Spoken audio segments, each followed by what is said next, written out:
Voici l'agneau de Dieu qui ôte le péché du monde. Amen. Est-ce que tu peux te tourner vers ton voisin et lui dire: Jésus est l'agneau de Dieu qui ôte le péché du monde. Jésus est l'agneau de Dieu qui ôte le péché du monde. Alléluia. Amen. Tel est le centre de notre message toujours. Donc si tu dois rentrer avec quelque chose, un message, c'est celui-là. Jésus est l'agneau de Dieu qui ôte le péché du monde. Maintenant, qu'est-ce qu'on peut mettre autour pour que la pilule ne soit pas amère ou alors difficile à digérer et à avaler? Ça veut dire quoi, Jésus est l'agneau de Dieu qui ôte le péché du monde? Comme homme, né dans une famille, j'ai participé volontairement et involontairement au sacrifice. Et cela m'a donné de réaliser à quel point le peuple bamilékien est un peuple croyant. Ils font de nombreux sacrifices. Et ils croient au sacrifice. Il y a tellement de sacrifices qu'on fait pour laver la malchance quand les choses n'avancent pas. On commence parfois par jeter la poule. Je me suis demandé, ça veut dire quoi, jeter la poule? Qui a déjà fait ça? Lancer la poule. Ah, quand ça ne marche pas, on te dit, va dans la concession, n'est-ce pas? Tu arrêtes de pousser toi-même, tu le lances. Et tu ne gères plus le reste. J'ai aussi vu dans ma famille ma grande sœur participer à de nombreux rites. Parce qu'on estimait qu'il y avait un blocage dans sa vie et que les choses ne marchaient pas. On l'a fait laver. Tout comme moi, on a voulu me laver une fois et puis j'étais un peu rebelle. On ne m'a pas lavé. Mais elle, on l'a lavé plusieurs fois. Et aujourd'hui, on l'avait chez un féticheur, demain on va chez un autre qui estime que non, il faut encore la laver. Et après on passe chez un autre qui dit non, il faut encore la laver, on va la blender, on va la scarifier. Et c'est comme ça qu'on a lavé. Qui a connu les rites de lavage ici? Ah ok. On lave, et après on trouve qu'on est encore sale, malgré tous les lavages. Et on lave encore. La dernière fois que j'ai mis les pieds chez les marabouts, c'était après ma conversion. Maman a insisté parce que papa était décédé, on était fatigués comme mon soeur, elle se battait, c'était très dur. Maman a insisté, a dit, il faut qu'on parte chez le papa. Il faut que tu m'accompagnes. Elle ne disait pas chez Marabout. Elle dit, d'où il faut que tu m'accompagnes? Quelque part. Et j'ai dit, maman, ce quelque part, c'est où? Elle dit, non, on part d'abord, tu vas voir. Je suis ta mère, est-ce que je peux te vouloir le mal? Est-ce que je peux te faire ce qui est mauvais? Et je savais que ma mère voulait m'amener. Mais comme elle tenait, moi je suis chrétien, je suis embarrassé, j'aimais ma mère, c'était difficile. J'ai dit, ok, je vais partir. Mais j'ai prié avant, j'ai dit à Dieu, Seigneur, comme je pars, je pars juste pour honorer ma mère, mais je veux que tu confondes ma bouche et que l'on part. Et quand on est parti, pour moi c'était le combat spirituel. Quand on arrive, le marabout jette ses gorilles, il commence à bavarder, il chante, il change son visage, un peu comme le parler en langue, après il dit, tu as des problèmes. Il dit, tu vas aller à l'étranger, mais c'est normal, tous les jeunes du Cameroun veulent aller à l'étranger. Après il me dit, les gens avec qui tu as cotisé l'argent pour partir ne sont pas bien. Ils vont te tuer. Il dit, oh, gloire à Dieu, Jacques, ça fait ma part. Il dit, tu es un menteur. Je n'ai jamais cotisé. La mère dit, on ne parle pas comme ça, même pas. Je dis, non, il ment, elle ne parle pas comme ça. Je dis, non, il est en train de mentir, maman. Elle dit, on ne parle pas comme ça. J'ai dit, monsieur le marabout, même 27, elle m'a dit, tais-toi, on a compris. Moi, je voulais en fait montrer à ma mère que le marabout est un menteur. Et quand le marabout sent que je suis dangereux, il me dit, toi, ton ventre fait souvent mal, ça chante beau. Je dis, oh. Il le voit pleurer le marabout. Parce que le ventre de tout le monde souvent chante, un temps chante beau. Il est perdu dans ce qu'il fait. Et quand il a senti que j'étais un danger, que je pouvais le contredire, il s'est tourné vers ma tante et il dit, on veut plus. Il y a un gars qui a donné ta main. Il dit, ah voilà. Une jolie femme de la 20 ans, et c'est normal qu'on demande les gars donnent. Il dit, non, celui-là n'est pas ton mari, ton mari va venir. Et après il dit, il faut que je vous lave. Parce que si je ne vous lave pas, il y a l'ombre sur votre vie. On n'allait pas réussir. Et j'étais en première, je faisais le préparatoire F3, ma tante était en terminale. Et ce jour, quand on rentre à la maison, ma mère me dit, d'où? Elle dit, d'où? Comme ça, je vais vous flatter. Il faut encore que tu m'accompagnes demain. Je dis, où? Elle dit, non, le père a commencé un travail, mais il faut terminer. Il n'a pas travaillé sur moi. Elle dit, oui, mais il faut terminer. Il a dit, il faut qu'on vous lave. Et si on ne vous lave pas, vous n'allez pas réussir.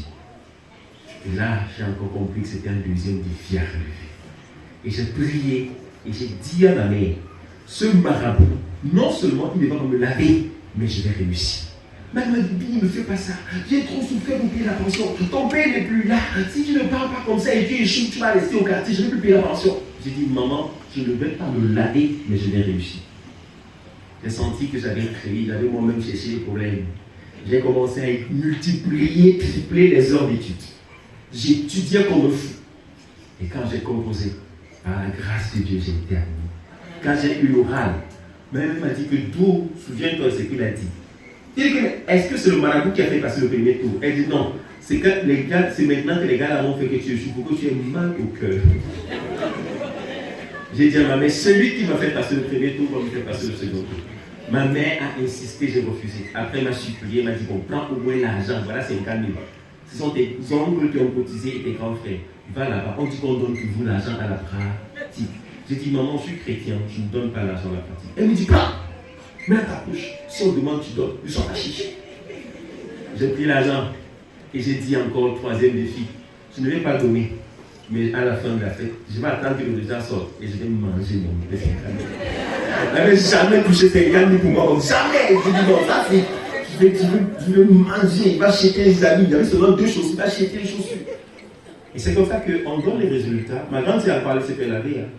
On a lavé maintenant la chute, avant on a sacrifié, il ne sait plus quoi combien le corps. On a lavé, on a dit, on a fait, on dit, tu fais 3 jours sans te laver. Vous faites pas, vous n'avez pas vu ça. Qui ne connaît pas ça? On vous lave le bain blanc, ça sent, après on dit, ne lave pas. L'esclavage. Tout ça parce qu'on veut quoi? On veut éloigner une malédiction, on veut appeler une grâce, n'est-ce pas? Etc. Et nos résultats sortent souvent les premiers. Et quand notre résultat est sorti, j'étais admis définitivement. Et curieusement, quelques temps après, ma grande sœur a échoué le bac. Et ma mère, ce jour, quand elle était dans la chambre, je suis allé la voir, je lui ai dit, maman, je veux que tu comprennes quelque chose. Elle dit quoi? J'ai dit, le marabout, vous en lavez combien de fois? Mais chaque fois on vous lave, et on trouve toujours qu'il faille vous relaver. Ça veut dire qu'on vous lave, mais vous êtes toujours sale. Moi, le sang de Jésus m'a lavé une fois, et je serai toujours propre. Ma mère m'a dit quelque chose qui m'a marqué. Elle me dit, pour toi maintenant, je crois. Mais comme je n'ai pas ta foi, et tes frères n'ont pas la foi, laisse que je continue à travailler pour eux. Je ne vais plus amener ton nom chez les gens. Mais comme les autres ne croient pas, il faut qu'il y ait quelque chose quand même qui les protège. Bien aimé, cette petite histoire, c'était pas seulement pour faire rire, c'était pour vous amener à comprendre à quel point nous sommes des peuples croyants, à quel point nous avons des valeurs dans notre culture. Sauf que beaucoup ont été mal interprétés, beaucoup sont déjà dépassés, et nous, chrétiens, nous disons chrétiens, nous retombons dans les choses qui sont déjà dépassées. Aujourd'hui, nous prêchons, nous parlons de Jésus qui est l'agneau de Dieu qui ôte le péché du monde. Ça n'a pas toujours été comme ça. Au commencement, Jésus est venu et les hommes, je vais dire au commencement, les hommes faisaient des sacrifices. Après le péché de Adam et Ève dans le jardin, la première personne à faire le sacrifice, c'est qui? C'est Dieu. La Bible dit que Dieu a revêtu Adam et Ève. De quoi? Eux, quand ils ont péché, ils ont pris les feuilles de figuier pour faire les cachettes, se recouvrir le sexe. Mais Dieu, quand lui vient, il enlève les feuilles de figuier, il les recouvre de peau d'animaux. Il avait pris la peau de l'animal, s'il n'avait pas tué l'animal. Il avait tué l'animal. Il a prélevé la peau. Donc le premier sang qui a coulé, c'était le sang des agneaux. Et qui avait répandu ça? C'est Dieu pour couvrir la nudité de l'homme. Cela était une préfiguration de l'action que Jésus avait accomplie pour recouvrir l'homme de la gloire et le sanctifier. Donc c'est Dieu qui fait le premier sacrifice dans la Bible. Et quand Dieu fait cela, Dieu instaure cela comme une pratique. Dieu dit, j'ai dit, celui qui pêche, si tu manges, tu vas mourir. J'ai dit que celui qui pêche va mourir. Mais afin que tu ne meurs pas, alors ce que je vais faire, ce que tu vas faire, chaque fois que tu pêches, va sacrifier un agneau, afin que le sang de l'agneau soit payé, ou alors paye ta rançon. Et c'est comme ça que le sacrifice a été institué. Donc ceux qui font les sacrifices dans nos villages, ils connaissent un peu la Bible. Hein, ils savent. Ils savent que Abraham a sacrifié. Ils savent. Mais le problème c'est quoi? Ils ne savent pas tout. Dis à ton voisin, ils ne savent pas tout. Ils ne savent pas tout. Il y a quelque chose qu'ils ne savent pas. Le sacrifice de la poule qu'on lance c'est pas aujourd'hui, hein, c'est dans la Bible. Dans la Bible, il y a le sacrifice qui était le plus courant, c'est le sacrifice perpétuel. Et le sacrifice perpétuel, on le faisait tous les jours. Dis à ton voisin, tous les jours. Donc chaque jour, le sacrificateur, le prêtre devait offrir le sacrifice sur l'autel. C'était tous les jours. Tous les jours. Et on devait apporter 2 agneaux pour le sacrifice. Quand je dis cela, on peut le trouver aussi dans Hébreu. Hein. Dans Hébreu, qu'on a lu aujourd'hui, chapitre 10, le verset 11. Écoutez un peu ce que la Bible dit. Et tandis que tout sacrificateur fait chaque jour le service et offre souvent les mêmes sacrifices qui ne peuvent jamais ôter le péché. Amen. Il devait offrir chaque jour les sacrifices. Même si ça veut dire, chaque jour on devait sacrifier sur l'autel. Et il y avait 2 sacrifices qu'on offrait dans le sacrifice perpétuel. Le premier agneau qu'on présentait, que le peuple présentait au sacrificateur, devait être tué sur la table des sacrifices et brûlé. Le second agneau, et avant de le tuer, le peuple, les gens qui avaient péché et qui venaient demander au sacrificateur de prier pour eux, mettaient la main sur l'agneau, confessaient le péché, disaient Seigneur, je sais que j'ai fait ceci, j'ai fait cela, je demande pardon. Et que l'agneau paye à ma place. Maintenant, quand il a fini de confesser, on prend l'agneau, on le met sur la table, on l'égorge. Et quand le sang se verse, on dit Seigneur, c'est le sang que tu réclames à cause du péché de tel qui est versé. Alors pardonne-lui. On appelle ça le sacrifice d'expiation. Le deuxième sacrifice, le deuxième agneau, parce qu'on a compté 2, vous savez ce qu'on faisait de lui? On prenait le deuxième agneau. L'homme qui a péché met la main sur la tête de l'animal, il confesse le péché. On prend l'agneau, on l'amène à la sortie de la ville, sur la porte qui donne au désert. On le chicote pour qu'il parte. On ne dit pas, il ne revient plus jamais. Pas avec nos malchances, pas avec notre péché. C'est pas ça lancer la poule. Que pas avec. Quand je lance, je vous dis quoi? Je ne suis plus avec. Je t'ai transmis ma malédiction. Je t'ai transmis ma limitation. Je t'ai transmis tout ce qui me bloquait, mon blocage. Pas avec. C'est pourquoi on te dit que tu ne dois jamais aller avec la poule là. Même si elle vient dans ta maison, tu la chasses. Parce que l'agneau sur lequel tu confessais et qui partait était supposé porter, transporter ta malédiction. Alors tu ne devrais pas être en contact avec cet animal une fois que tu l'as libéré. Voilà ce que les gens faisaient. Et ils le faisaient tout le temps. Tous les jours. Et, dis à ton voisin, la vie chrétienne est bonne. La vie en Christ est sucrée. Si on vous demandait d'apporter chaque jour un coq chaque matin, apporte au pasteur Stéphane un coq. Et les gars qui vont fini l'argent de terrain qu'ils devaient construire ici. Vrai ou vrai? Donc ce que Jésus a fait, c'est quoi? C'est que Dieu lui-même a réalisé que le sacrifice qu'on faisait, on le faisait tout le temps, on répétait tout le temps le même sacrifice, mais en fait, le sacrifice n'enlevait pas le péché. On a vu dans Hébreu aussi. On a dit on fait tout le temps le sacrifice, mais le sacrifice ne peut pas ôter le péché. Le sacrifice permettait seulement de couvrir le péché. Donc chaque fois qu'on couvrait, qu'on péchait, on venait confesser, on tuait l'animal, le sang de l'animal qui était versé, c'était pour couvrir le péché. Mais si on couvre quelque chose, on peut encore voir ce qu'il y a en dessous, non? Il suffit que le couvercle soit levé. Donc on couvrait le péché avec les sacrifices. Mais maintenant, quand Jean vient et qu'il présente Jésus, qu'est-ce qu'il dit? Voici quoi? L'agneau de Dieu qui fait quoi? Jésus est venu couvrir. Jésus est venu faire quoi? Ôter. Et dans Hébreu, le verset 12, la Bible dit que Jésus, après avoir offert un seul sacrifice pour les péchés, s'est assis pour toujours à la droite de Dieu, attendant désormais que ses ennemis soient devenus son marchepied. Car par une seule offrande, dis à ton voisin, par une seule offrande, il a amené à la perfection pour toujours ceux qui sont sanctifiés. Wow. Jésus, par une seule offrande, a amené à la perfection. Pour combien de temps?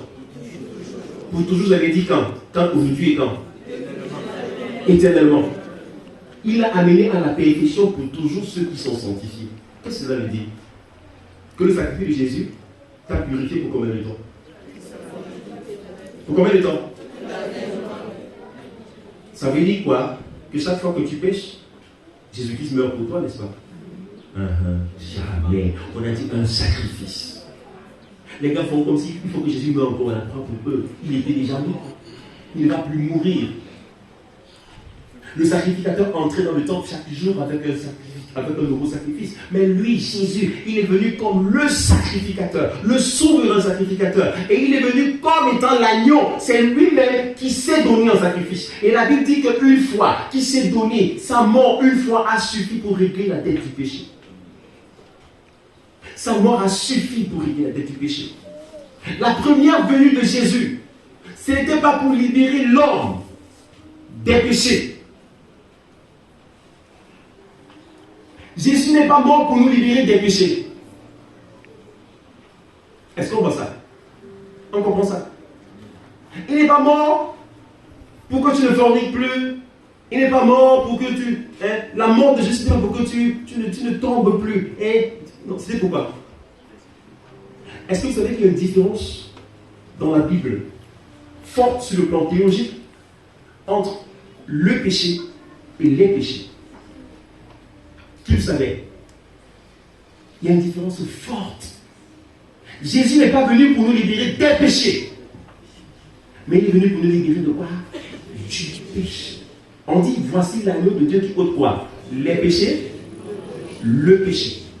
Quand on parle des péchés, on fait allusion aux manifestations, aux différentes conséquences du péché. Donc quand on parle des péchés, on voit le vol, on voit la fornication, on voit quoi encore, l'orgueil, on voit la tricherie, on voit le mensonge, on voit la rébellion, on voit tout ça. Ça, ce sont les péchés. Mais Jésus n'est pas venu pour nous libérer des péchés, mais du péché. C'est ça le but de la première venue de Jésus. Il est venu ôter, non pas les conséquences, mais le cœur qui t'a mené à pécher.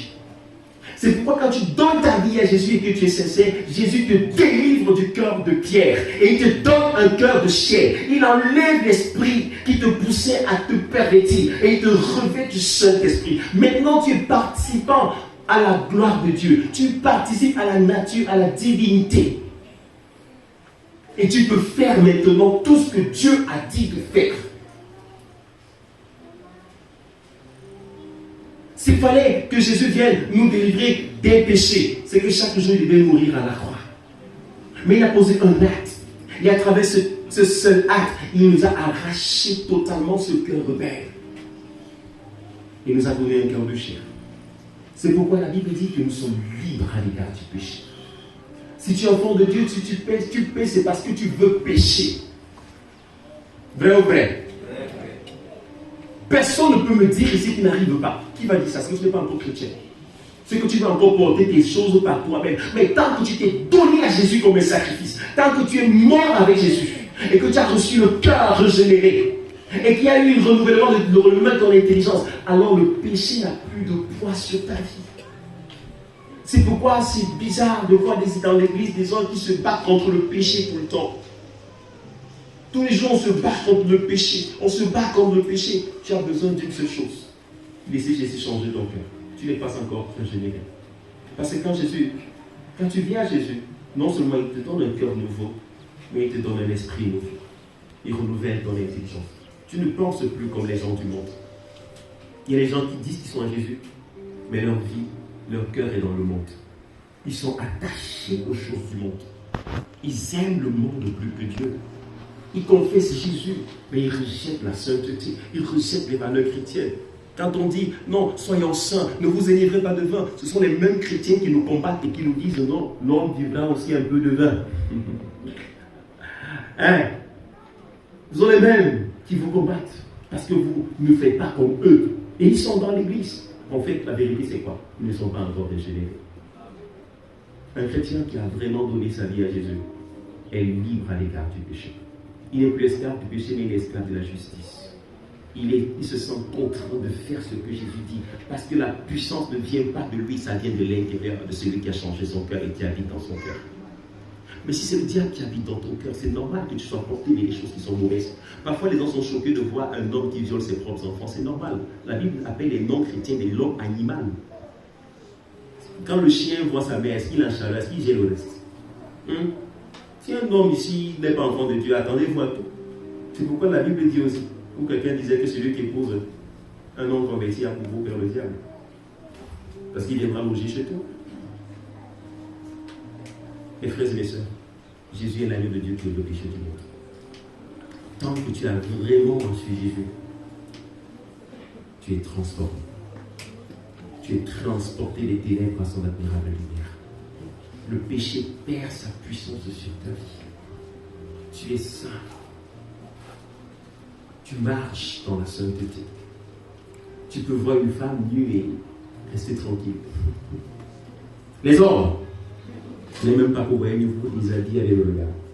Et quand ça c'est la conséquence de quoi? La non-régénération. Quand on est régénéré, on a les yeux de Jésus. Au lieu de voir les gens qui se baladent à la plage, on voit les gens qui se perdent et qui vont en enfer si on ne fait rien. On commence à compatir. Au lieu de voir les gens qui s'épanouissent en boîte de nuit, on voit les gens qui sont misérables, qui sont dans les ténèbres, dans une boîte fermée qu'on appelle boîte de nuit. Et on réalise qu'on a besoin de faire briller la lumière de Jésus en boîte de nuit. Chaque fois, c'est comme ça qu'on doit regarder. Ça, c'est la nature des personnes qui sont régénérées. Ils vivent pour un but, révéler Christ. Faire briller la lumière de Dieu. Faire briller eux-mêmes afin d'être cette lumière, cette vie qui fait la colline. Alors, est-ce que ton cœur est régénéré? Est-ce que tu as reçu l'agneau de Dieu? Jean-Baptiste, on lui a demandé qui es-tu? Il dit non, je ne suis pas le Christ. Je ne suis pas digne de délier la couronne de ses sandales. Jean-Baptiste savait qu'il n'y avait qu'un seul qui pouvait nous transporter devant le Père. C'est Jésus. Il dit, ce n'est pas moi. Il savait qu'il n'y avait qu'un seul qui pouvait porter sur lui nos péchés. Il a dit, je ne suis pas digne de délier la couronne de ses sandales. Jean-Baptiste savait qu'il n'y avait qu'un seul qui pouvait guérir nos maladies. Il a dit, je ne suis pas digne. Est-ce que tu as reçu celui que Jean-Baptiste annonce? Est-ce que tu le connais? Tu ne peux pas le connaître et ta vie reste la même. Tu ne peux pas le connaître et ne pas être un porteur de feu, du feu de Dieu. Jean-Baptiste a dit, je ne suis pas digne. C'est lui seul qui connaît le chemin, qui est le chemin. C'est lui qui est la vérité, c'est lui qui est la vie. C'est lui qui transporte du royaume des ténèbres au royaume de la lumière. C'est lui qui a les clés de la vie et de la mort. C'est Jésus. C'est lui l'agneau immolé pour la rémission de nos péchés. C'est Jésus qui a été présenté comme le sauveur.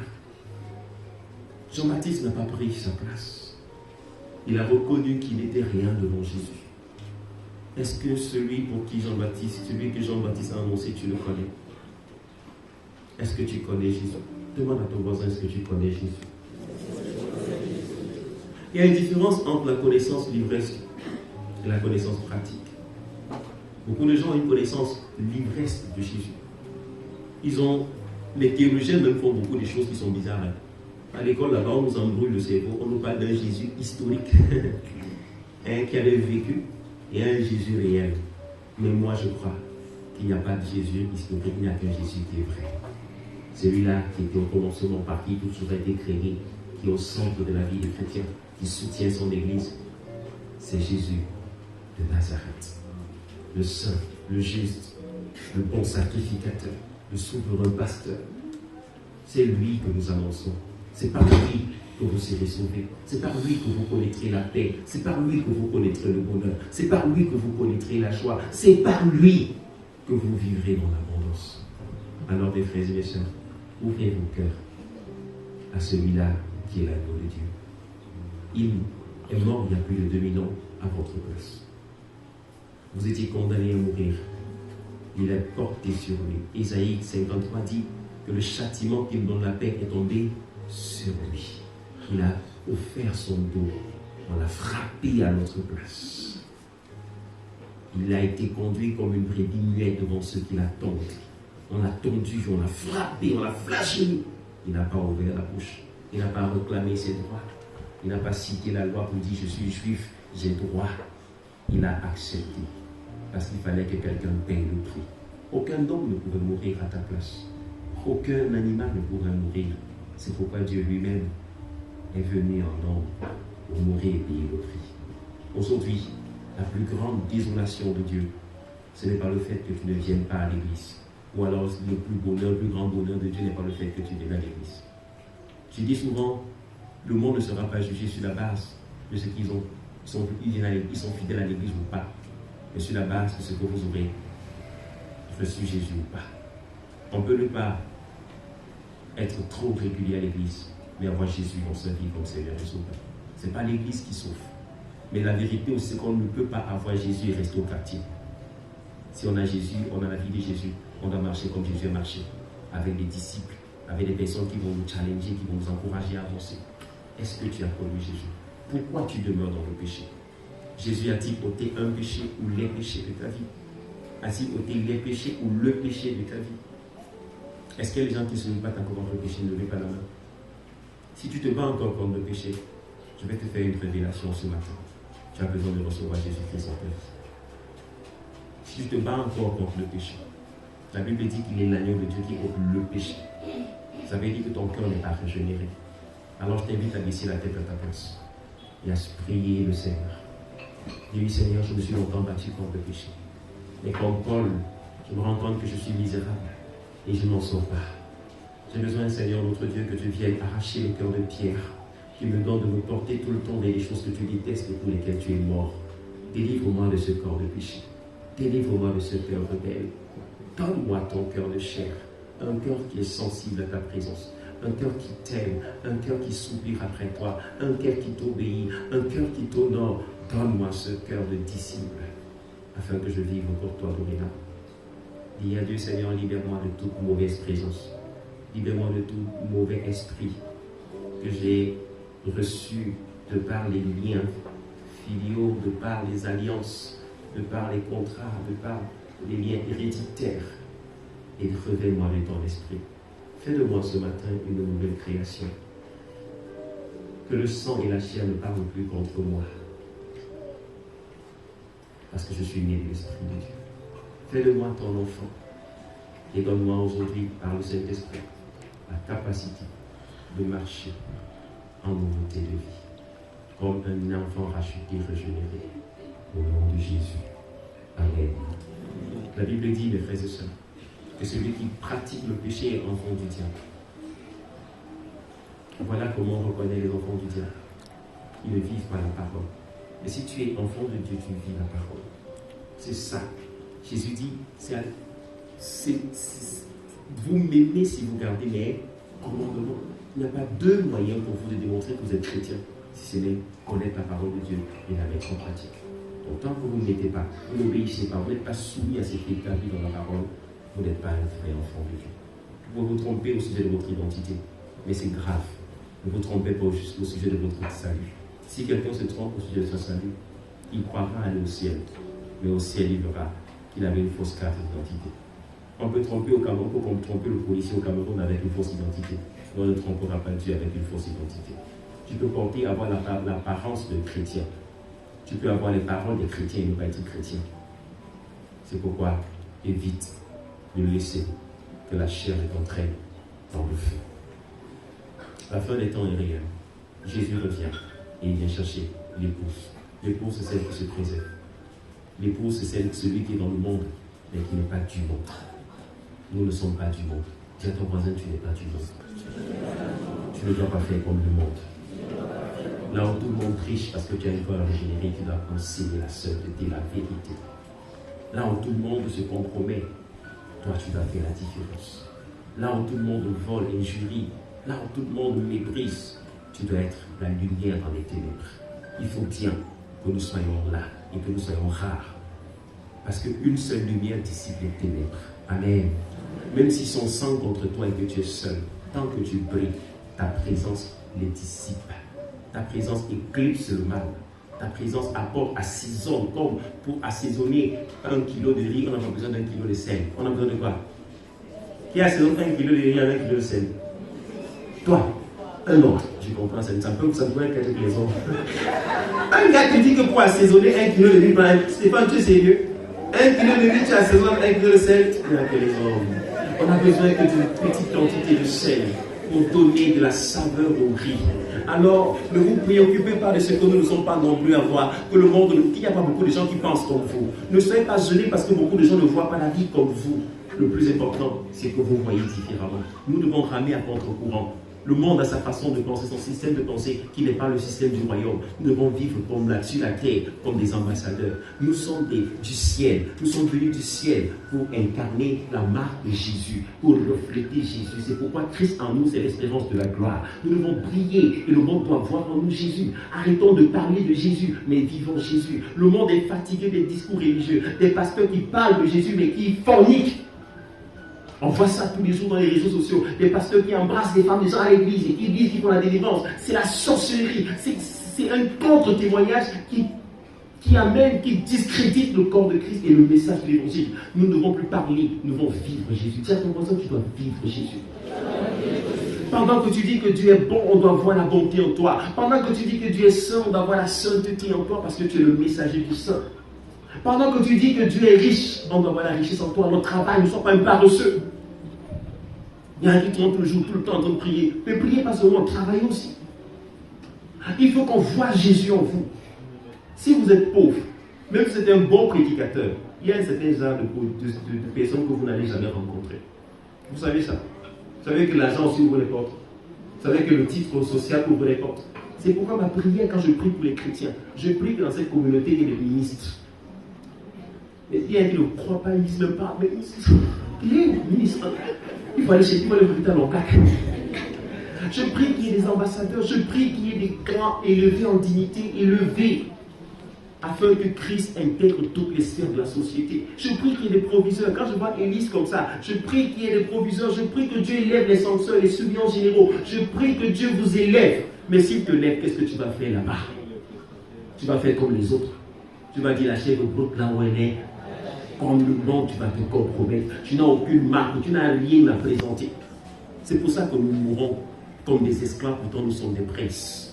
Nous sommes des dieux, disait Dieu dans le psaume 82, verset 6. Mais nous mourons comme des vieux garçons. Alors aujourd'hui, je vais t'annoncer une bonne nouvelle. Si tu as prié et que tu étais sincère, ton cœur a changé. Et quand ton cœur a changé, le cœur dur qui était rebelle, maintenant tu as le cœur de Jésus. Tu as le cœur de Jésus.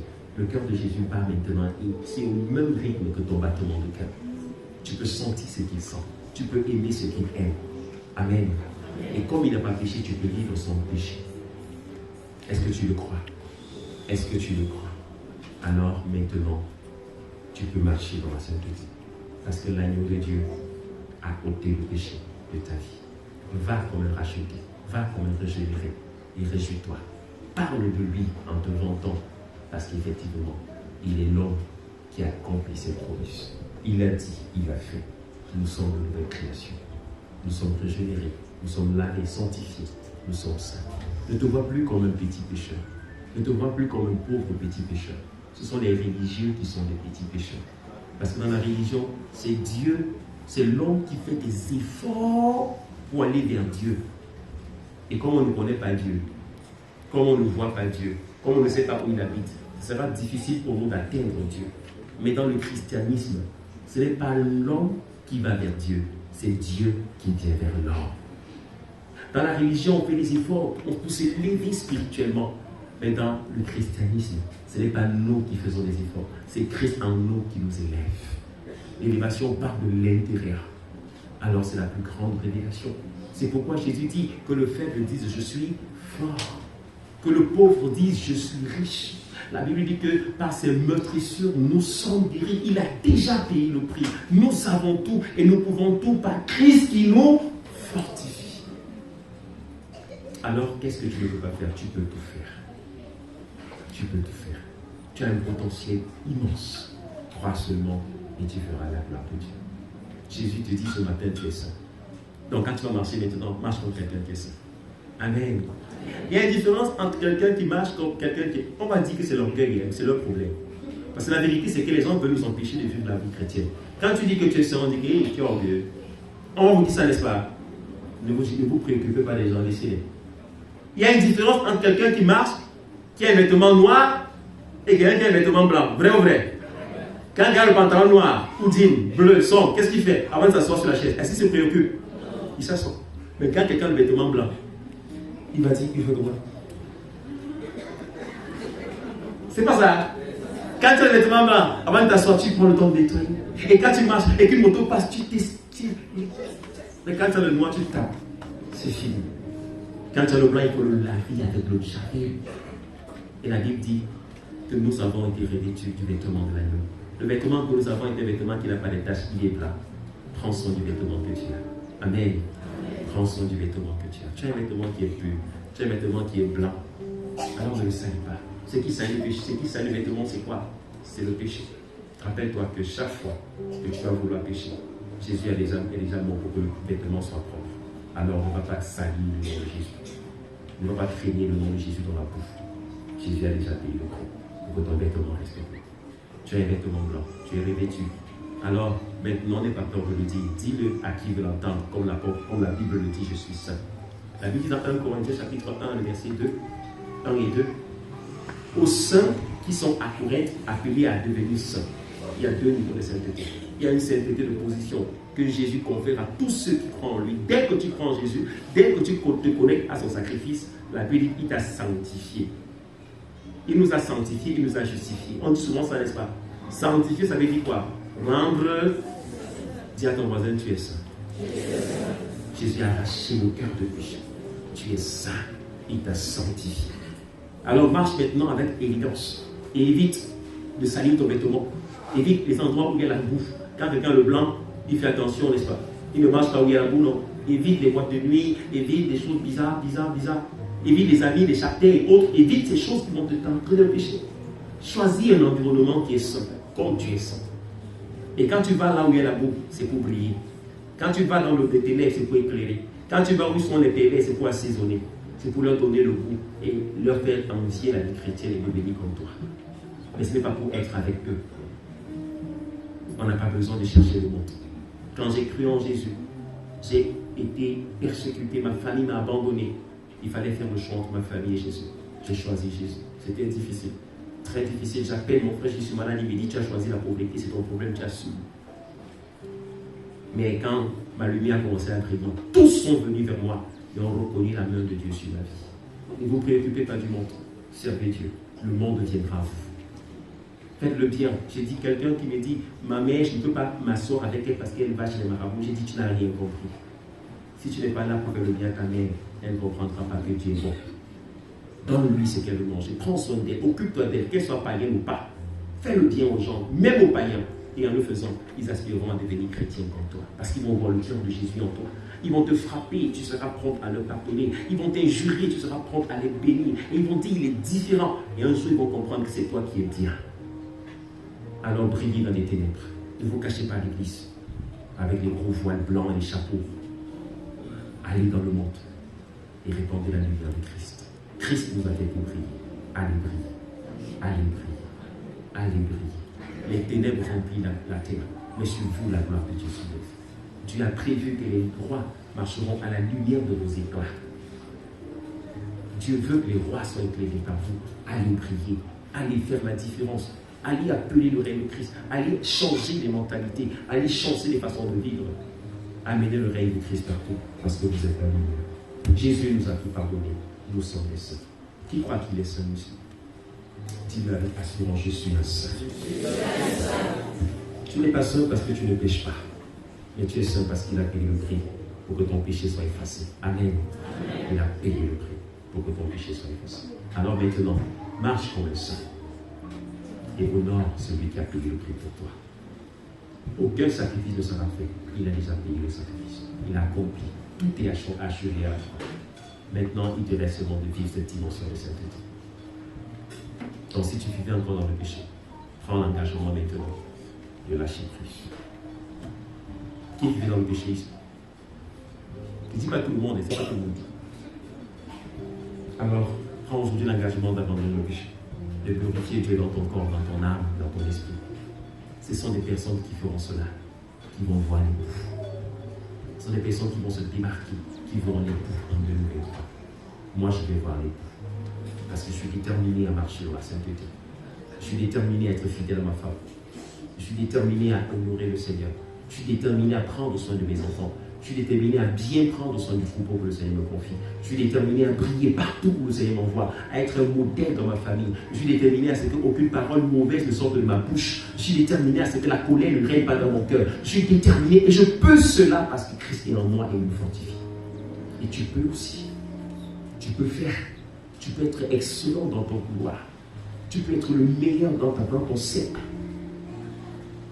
Alors, est-ce que tu t'engages? Jésus a changé ton cœur, tu peux. Il suffit de vouloir maintenant. Il a payé le Saint-Esprit pour t'aider. Tu le feras. Cette année, marchons dans la sainteté. Parce que l'époux ne viendra pas prendre des vierges folles. Il viendra prendre des vierges sages. Elles feront surveiller et garder le lampe allumée. Que ta lampe soit allumée en 2023. Que ta lampe soit allumée en 2023. Que ta lampe reste allumée en 2023. Que rien ne tienne ta lampe. Ainsi, tu le verras tel qu'il est. Revêtu de gloire, de splendeur, de magnificence. Revêtu de sainteté. Revêtu de beauté. Tu le verras comme il est. Tu verras l'époux. Tu iras dans sa présence. Et tu seras revêtu. L'époux te mettra l'anneau au doigt et fera de toi sa promise. Nous avons été fiancés à Christ. Nous sommes purs parce que Christ nous a sanctifiés. Il nous prépare pour le mariage avec le Christ. Il est allé préparer la place. Et lorsque la place sera prête, il viendra chercher l'épouse. Est-ce que tu seras sanctifié? Si tu es saint, sanctifié, pur, vierge, alors Christ te prendra avec lui pour t'élever dans les ciels afin de te faire goûter aux délices célestes. Tu es saint. Tu es saint. Ne marche plus comme n'importe qui, comme un petit pécheur. Ne marche plus comme quelqu'un qui ne peut pas faire des efforts, quelqu'un qui ne s'en sort pas. Je ne sais pas, ce n'est pas moi qui veux, pasteur Stéphane. Je me bats, tu n'as plus à te battre. Tu dois juste laisser la lumière qui est en toi briller. Amen. Amen. Moi, je suis violent. Je suis violent. Quand quelqu'un veut éteindre ma lumière, je suis violent. Il y a une jeune fille qui s'est chassée la paroisse. Je ne veux plus te voir ici. Parce qu'elle me tentait. Elle est venue me séduire. Je ne veux plus te voir dans cette paroisse. Amen. C'est ça. Je lui ai dit, tu pars adorer ailleurs. Je l'ai recommandé à la paroisse d'une fille, une pasteur femme. Il dit, si tu veux que je te voie encore, tu vas encore voir ma face un jour. Va là-bas. Et tant que le pasteur ne me dit pas que tu es fidèle et que tu as grandi, il ne me cherche plus jamais. Et si tu viens à l'église, je vais t'appeler et dire que tu es une prostituée. Parce que tu me connais, tu m'appelles père, je t'appelle ma fille, et tu viens me prendre.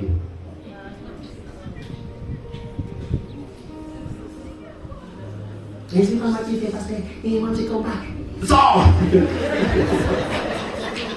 Soyez violents. Ne riez pas avec le péché. Ne jouez pas avec le feu. Amen.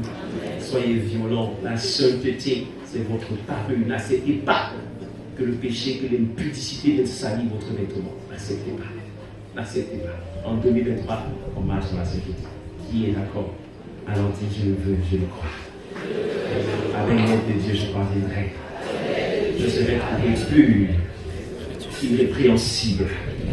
Au nom de Jésus. Amen.